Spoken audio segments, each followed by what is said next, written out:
Wayanad Pookode veterinary കോളേജിലെ വിദ്യാർത്ഥിയുടെ ആത്മഹത്യയിൽ 12 വിദ്യാർത്ഥികളെ സസ്പെൻഡ് ചെയ്തു. കോളേജിലെ SFI യൂണിറ്റിലെ വിദ്യാർത്ഥികൾക്ക് മരണത്തിൽ ബന്ധമുണ്ടെന്ന് കുടുംബം വെളിപ്പെടുത്തിയിരുന്നു. കഴിഞ്ഞ 18-നായിരുന്നു നെടുമങ്ങാട് സ്വദേശി സിദ്ധാർത്ഥ് തൂങ്ങി മരിച്ചത്.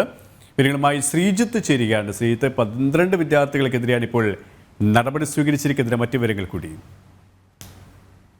ഇക്കഴിഞ്ഞ 18-നായിരുന്നു വയനാട് പൂക്കോട് വെറ്റിനറി കോളേജിലെ വിദ്യാർത്ഥി ഇത്തരത്തിൽ ഹോസ്റ്റൽ റൂമിൽ തൂങ്ങി മരിച്ചത്. എന്നാൽ 5 ദിവസവുമായി ഇതുമായി ബന്ധപ്പെട്ട് ഒരു നടപടി എടുക്കാനും ഈ കോളേജ് അധികൃതർ തയ്യാറായില്ല. അതിന് പിന്നാലെയായിരുന്നു ഇന്ന് ജനന്തിയുടെ വാർത്ത പുറത്തു വന്നത്. അതിന് പിന്നാലെയാണ് നിലവിൽ കോളേജിലെ 12 വിദ്യാർത്ഥികളെ നിലവിൽ സസ്പെൻഡ് ചെയ്തിരിക്കുന്നു. അഖിൽ, കാശിനാഥ്, അമീൻ അക്ബർ, സിൻഡോ ജോൺസൺ, ആസിഫ് ഖാൻ, അരുൺ തുടങ്ങി 12 വിദ്യാർത്ഥികളെയാണ് നിലവിൽ സസ്പെൻഡ് ചെയ്തിരിക്കുന്നത്.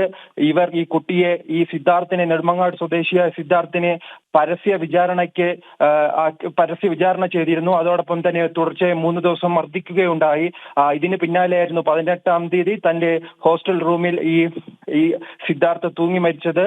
അതിനുശേഷം കുടുംബം ഈ മുഖ്യമന്ത്രിക്കും DGPക്കും ജില്ലാ പോലീസ് മേധാവിക്കും ഉൾപ്പെടെ പരാതി നൽകിയിരുന്നു. എന്നാൽ ഈ കുട്ടികൾക്കെതിരെ SFI പ്രവർത്തകരായ ഈ പ്രവർത്തകർക്കെതിരെ, ഈ കുട്ടിയെ മർദ്ദിച്ച പ്രവർത്തകർക്കെതിരെ നടപടിയെടുക്കാൻ എന്തായാലും കോളേജ് അധികൃതർ തയ്യാറായില്ല.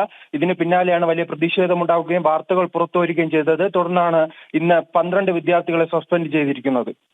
ശ്രീജിത്ത്, തന്നെ ഈ വിദ്യാർത്ഥികൾ SFI വിദ്യാർത്ഥികളാണ് ഇത്തരത്തിൽ അതിക്രൂരമായി മർദ്ദിച്ചത് എന്നുള്ള ആരോപണം തന്നെയാണ് കുടുംബാംഗങ്ങൾ ഉന്നയിച്ചത്. ഈ നടപടിക്ക് വിധേയമായി 12 വിദ്യാർത്ഥികളും SFI പ്രവർത്തകർ തന്നെയാണോ? തീർച്ചയായും ഇവർ ആ കോളേജ് യൂണിയൻ ഭരിക്കുന്നത് തുടർച്ചയായ വർഷങ്ങളായി SFI ആണ്. ഈ പ്രവർത്തകരാണ് നിലവിൽ ഇത്തരത്തിൽ ഏകാധിപത്യമായ പ്രവർത്തനങ്ങളുമായി മുന്നോട്ട് പോകുന്നത്. അതിന്റെ അടിസ്ഥാനത്തിൽ തന്നെയായിരുന്നു ഈ സിദ്ധാർത്ഥിനെ തുടർച്ചയായ 3 ദിവസമായിരുന്നു മർദ്ദിച്ചത്. അത് പരസ്യ വിചാരണയായിരുന്നു. ഇത്തരത്തിൽ പരസ്യ വിചാരണയും മർദ്ദനങ്ങളും ആ കോളേജിൽ തുടർക്കഥയാണ്. ഇതിന്റെ അടിസ്ഥാനത്തിലായിരുന്നു മനംതൊന്ന് എന്തായാലും ഈ വിദ്യാർത്ഥി തൂങ്ങി മരിച്ചത്. എന്നാൽ ഇത് 5 ദിവസമായി ഒതുക്കി തീർക്കാനായിരുന്നു SFI പ്രവർത്തകരുടെയും കോളേജ് അധികൃതരുടെയും ഭാഗത്തു നിന്നുമുണ്ടായ തീരുമാനം. അതിന്റെ അടിസ്ഥാനത്തിലാണ് നിലവിൽ 5 ദിവസമായിട്ടാണ് ഇത്തരത്തിൽ വിദ്യാർത്ഥികളെ സസ്പെൻഡ് ചെയ്തിരിക്കുന്നത്. ഇതിൽ കോളേജിന്റെ SFI മുതിർന്ന SFIയുടെ പ്രവർത്തകർ തന്നെയുണ്ട്. എന്തായാലും നടപടി ഉണ്ടായിരിക്കുകയാണ്. KP വയനാട്ടിൽ നിന്നും ശ്രീജിത്താണ് വിശദാംശങ്ങൾ നൽകിയത്.